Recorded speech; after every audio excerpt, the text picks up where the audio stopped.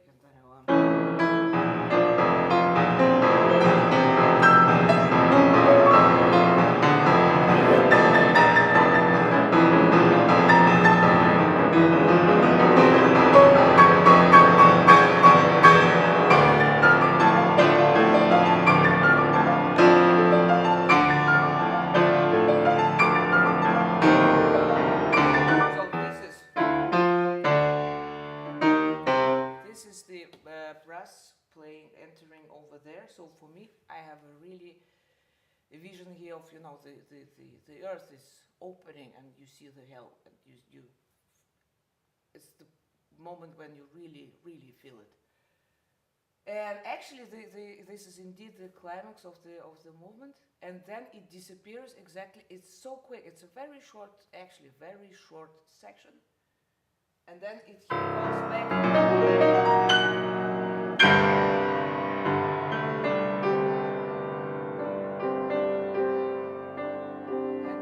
Just 2 times this motif coming back, that's it.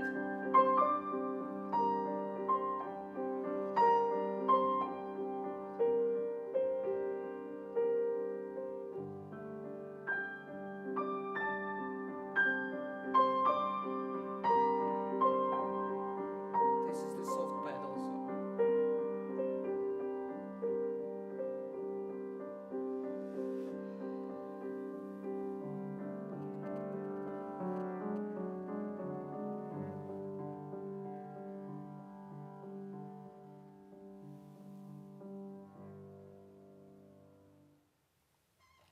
And it disappears, starts from nothing, and it ends again in nothing. So actually, this movement is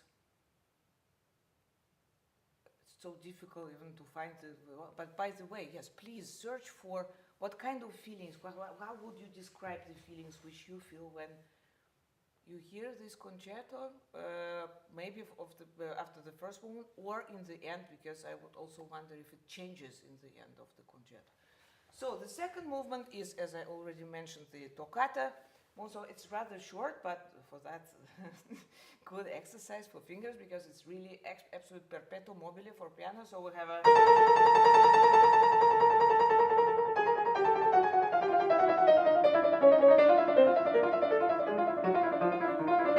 Basically, this is the material of the piano for this movement, and the orchestra is playing kind of.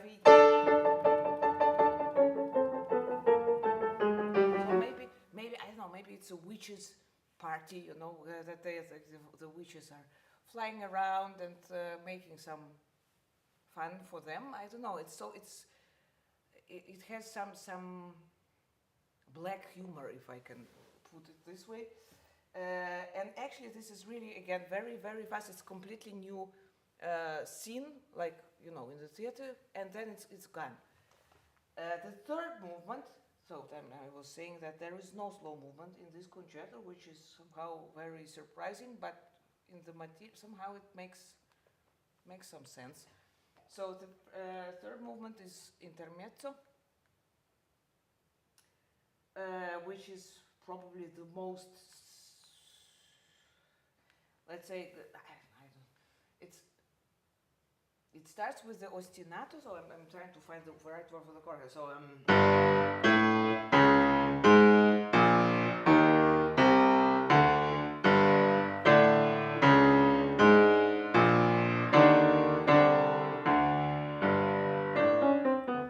so we have again this very heavy we were talking in the rehearsal about this morning, that it reminds already a little bit of Romeo and Juliet with this very tragic, very noble, still very noble character. So we have this ostinato, which is kind of idée fixe, yes, here as well.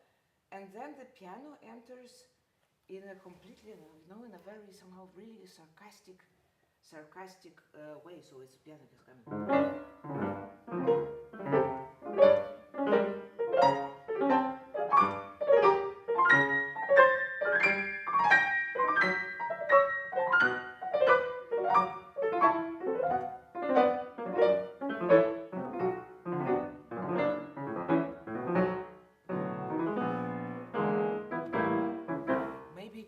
Also, like like the lights again, something like which is in the dark you see here light, there light, but you cannot catch it. You don't. It's somehow very,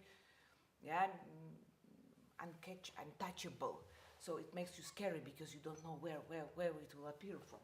And then another element is very different.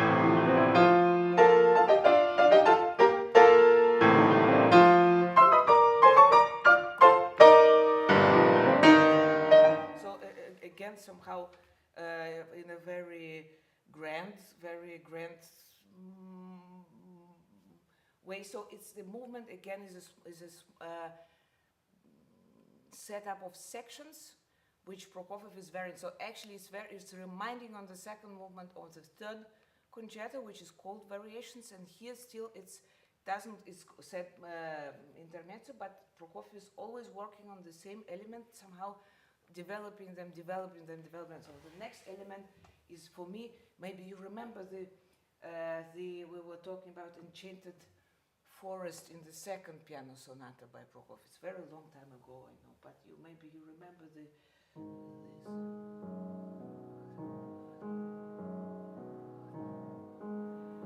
So this is where also the trees are moving.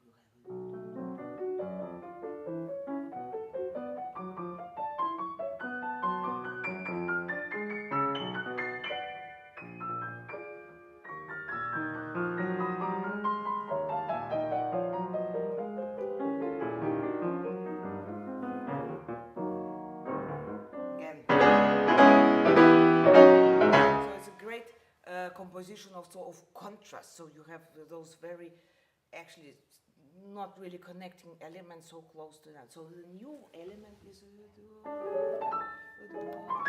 very beautiful section with the oboe solo. Again, someone who is seducing someone to go to a forbidden place, or to the lake, something like this, and then you have the piano. And then you have even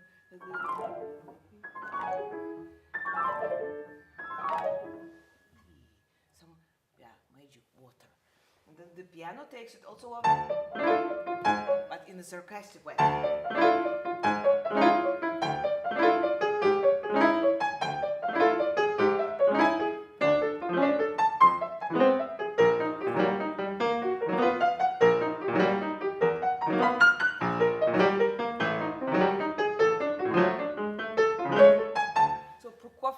Again, he had no limits in his fantasy, so he's using the same theme for describing very different type of characters. And then finally, in the end, it all again breaks, and it comes to a really great, actually disaster. It's full of dissonances. So we have.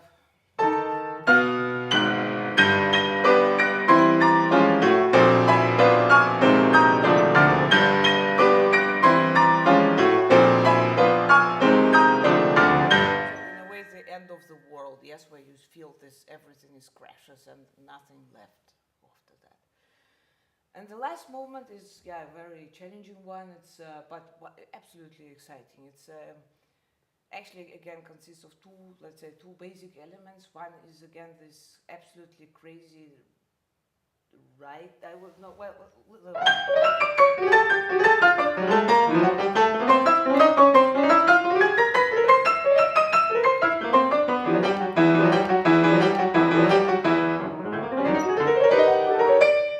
We have the motive.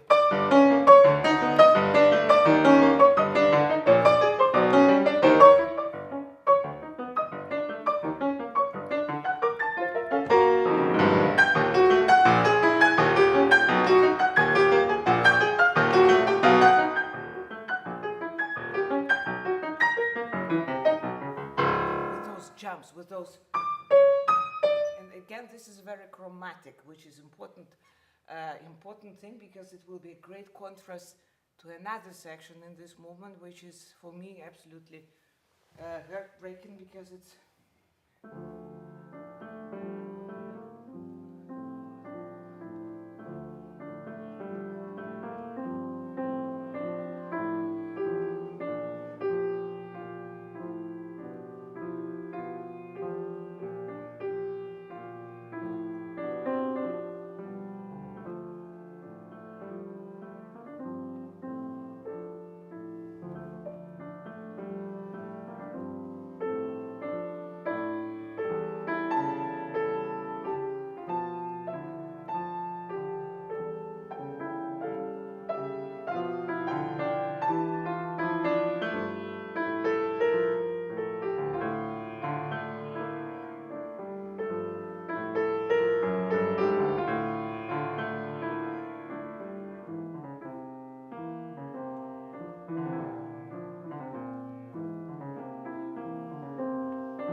contrast to the first theme, which was very chromatic. This is very natural scale, and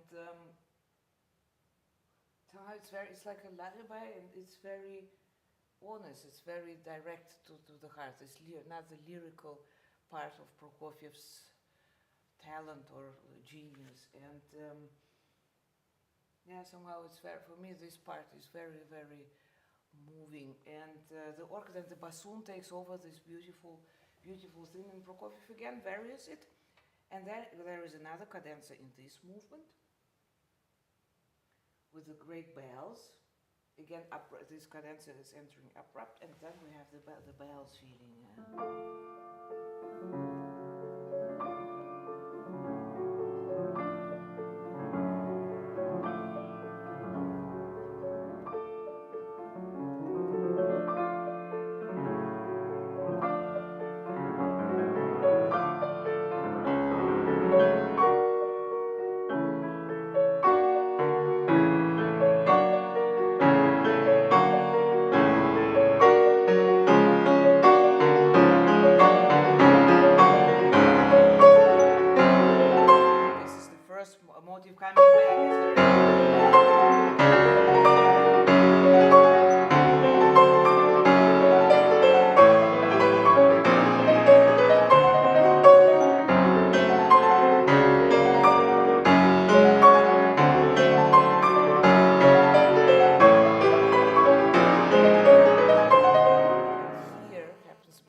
The orchestra is entering with the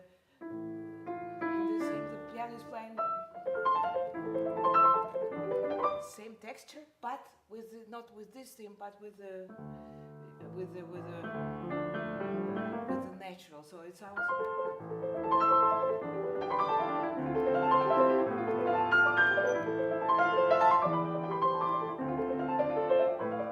completely different mood, somehow like begging, you know, for this bad thing to forgive, to disappear, for mercy. So finally, in the end, there is also before the very end, it's a very short recap. Finally, in the end of the movement, there is a beautiful recitative, which has also something very mysterious, and it is look, it's a very unusual metronome. It's in 5/8.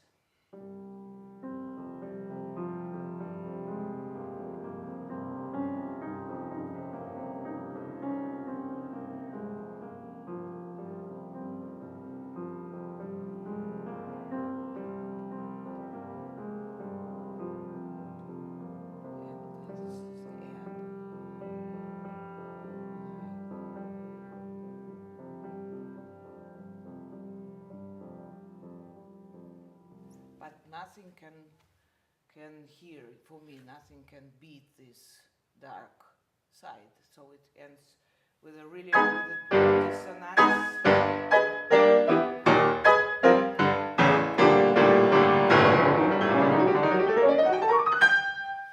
So this is, yeah, this absolute amazing piece, amazing in the intensity, in the message for me personally, and yeah, I'm very excited to perform it in my tour later this week and next week and over next week. But for those who will not be able to join us live, there is a live stream of the concert from Stuttgart on Friday at 8 p.m. So Friday is, what is that, 9th of December, I think. Please correct me if I'm wrong. So 9th of December, Friday, 8 p.m. Central European time. But you will anyway find the link and also, of course, the tour details in the description below this video. And that would be fantastic if you will join the video stream of the concert on Friday. And besides Prokofiev Concerto, I'm also very much looking forward to perform Shostakovich second piano trio with the wonderful musicians from the SWR orchestra with Mila Georgieva and Frank Michael Gutmann. So this will be also streamed. This will be our, let's say, encore after the symphonic concert finishes. So I am very grateful to see you all. I hope you all keep well. Please keep safe. Be safe, be healthy. And yeah, thank you for joining. And I hope we see each other soon again. Thanks a lot. And yeah, have a good time. Bye.